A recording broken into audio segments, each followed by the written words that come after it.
Hoy vamos a hablar de algo que a primera vista parece lo mismo, pero que legalmente no tiene nada que ver.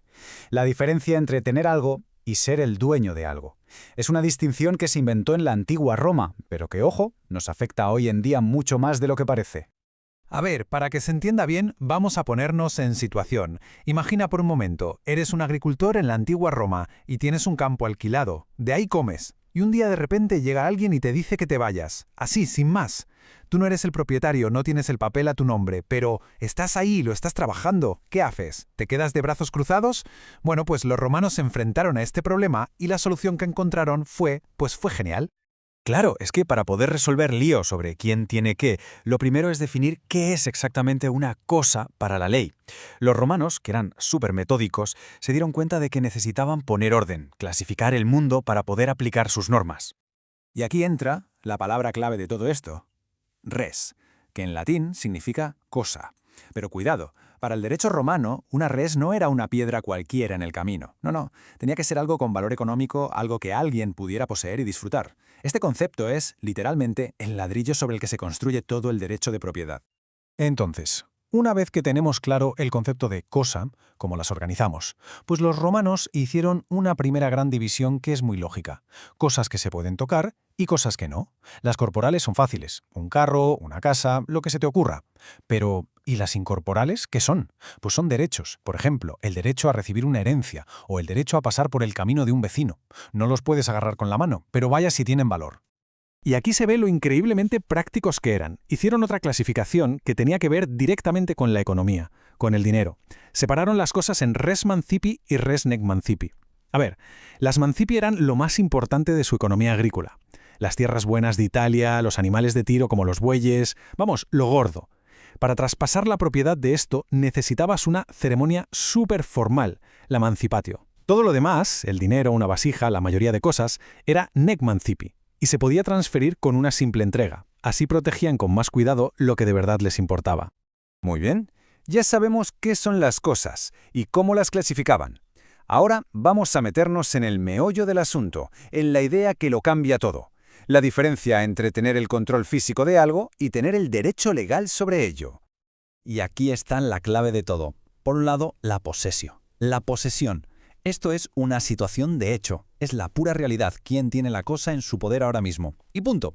Por otro lado está el dominium, la propiedad. Y esto es una situación de derecho. Es el título legal, lo abstracto. Es la diferencia entre estoy sujetando esto y esto es legalmente mío. Se puede poseer sin ser propietario. Y ahí está toda la gracia del sistema.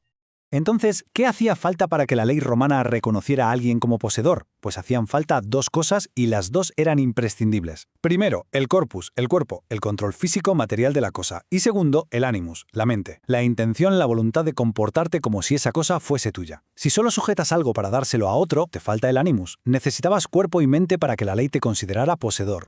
Venga, volvamos con nuestro agricultor, el del campo alquilado. Si su posesión es solo un hecho, ¿significa que no tiene protección, que cualquiera puede llegar y echarlo? Pues no. Y aquí es donde la justicia romana saca su arma secreta, una solución rapidísima y súper eficaz.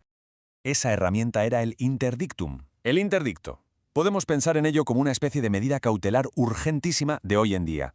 El magistrado, que era el pretor, no se ponía a mirar papeles ni a empezar un juicio larguísimo para ver quién era el propietario de verdad. No había tiempo para eso. Lo que hacía era dar una orden fulminante para proteger a quien estuviera poseyendo en ese momento. Y así se evitaba que la gente se tomara la justicia por su mano. Y no tenían solo un tipo de interdicto, tenían toda una caja de herramientas. Había interdictos específicos para cada situación. Si alguien simplemente te molestaba en tu campo, podías usar un interdicto para retener la posesión, como el uti possidetis. Pero si ya te habían echado por la fuerza, como en el caso de nuestro agricultor, existían interdictos para recuperar la posesión, como el famoso undebi, que estaba pensado justo para casos de expulsión violenta. Pero claro, la cosa se podía poner mucho más seria si la violencia incluía armas. Para esos casos tenían una versión todavía más potente, el interdictum undebia armata. Esto ya eran palabras mayores. La situación era tan grave que este interdicto no tenía el plazo de un año para reclamar que tenían otros. Daba igual cuándo hubiera pasado, se podía actuar. Esto demuestra la importancia que le daban a mantener el orden y a que nadie usara la violencia armada. Y todo esto, que parece una historia lejana de romanos, no se quedó ahí, para nada. Esta forma de pensar, este enfoque tan práctico y esta distinción tan clara entre posesión y propiedad Han dejado una huella imborrable en el derecho moderno. Así que, para quedarnos con lo más importante. 1. Los romanos separaron el hecho de tener algo del derecho a ser su dueño. 2. Crearon los interdictos como una solución de emergencia para proteger ese hecho y mantener la paz social. Y 3. Todo este sistema es ni más ni menos la base sobre la que se apoya el derecho de propiedad en gran parte del mundo actual. Así que la próxima vez que veamos a un inquilino en una casa, a alguien usando un coche de alquiler o incluso cogiendo un libro de la biblioteca, recordemos esta distinción romana. El derecho a usar y a poseer algo está protegido, aunque no se tenga la propiedad. La pregunta que queda en el aire es, ¿en qué otros momentos de nuestro día a día vemos esta poderosa idea en acción sin ni siquiera darnos cuenta?